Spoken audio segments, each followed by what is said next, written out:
পরিবারের অনুপস্থিতিতে এক ব্যবসায়ীর ঘর থেকে উধাও 1,70,000 টাকা।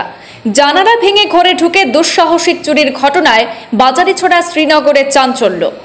ঘরের পেছনের জানালা ভাঙা, আলমারির দরজা খোলা আর লকার থেকে উধাও 1,70,000 টাকা। শ্রীভূমি জেলার পাথারকান্দি থানার অন্তর্গত বাজারিছড়া শ্রীনগর এলাকার অমিত পালের বাড়িতে দুঃসাহসিক চুরির ঘটনায় আতঙ্কিত গ্রামবাসী। গৃহকর্তা অমিত পাল জানিয়েছেন, বৃহস্পতিবার দুপুরে তিনি বাজারিছড়া সাপ্তাহিক হাটে ব্যবসার কাজে বের হন। রাত 10টার দিকে বাড়ি ফিরে দেখেন স্টিলের আলমারির দরজা খোলা এবং ঘরের পেছনের জানালা ভাঙা অবস্থায় রয়েছে। চোরেরা জানালা ভেঙে ঘরে ঢুকে লকারে রাখা 1,70,000 টাকা নিয়ে যায় বলে অভিযোগ করেন। খবর পেয়ে বাজারিছড়া থানার পুলিশ ঘটনাস্থলে পৌঁছে তদন্ত শুরু করেছে। ঘর এবং জানালার আশপাশ থেকে পায়ের ছাপসহ প্রাথমিক প্রমাণ সংগ্রহ করা হয়েছে। স্থানীয়দের অভিযোগ, সাম্প্রতিক সময়ে বৃহত্তর বাজারিছড়া এলাকায় একাধিক চুরির ঘটনা ঘটছে। রাতে পর্যাপ্ত পুলিশি টহল না থাকায় চোরেরা বেপরোয়া হয়ে উঠছে বলেও তাদের অভিযোগ। গৃহকর্তা অমিত পালের সন্দেহ, এই ঘটনার সঙ্গে এলাকায় বেড়ে ওঠা নেশাগ্রস্ত এবং পথভ্রষ্ট যুবকদের যোগ থাকতে পারে। তিনি থানায় লিখিত অভিযোগ দায়ের করেছেন।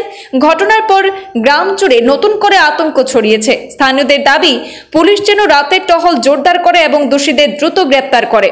নেশা, বেকারত্ব এবং নিরাপত্তা ঘাটতির জটিল প্রেক্ষাপটে এলাকায় আবারও মাথাচাড়া দিচ্ছে চুরির ঘটনা।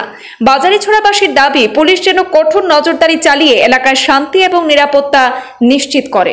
কি নাম? অমিত পাল। কি হয়েছে ঘটনা? ঘটনা, আমি তো সন্ধ্যা 2টা-2:30 নাগাদ আমি বাজারে গেছি কালকে দুপুরে, আর রাত্রে 9:30 10টা নাগাদ আইসি তো বাড়ি। আইয়া দেখি যে শকেজ থাকি টাকা নাই, দরজা ভাঙ্গা, জানেলা ভাঙ্গিয়া আমার 1,70,000 টাকা আছে।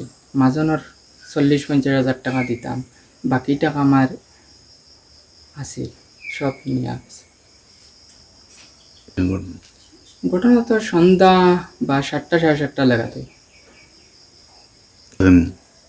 আমার তো সন্দেহ তো কেউ নাই, কেউ ঘরও আয় না, একমাত্র ছোট 2টা ছেলে মেয়ে আয়, আর তো কেউ নাই। থানার স্যার আইসেন, আজকে দিবার কথা সকালে। কত টাকা নিছে? 1,70,000। আর কি টাকা গেছে? আর কিচ্ছু নাই, কিনারে সোনা রাখা আছে, রিটার্ন সব রয়েছে।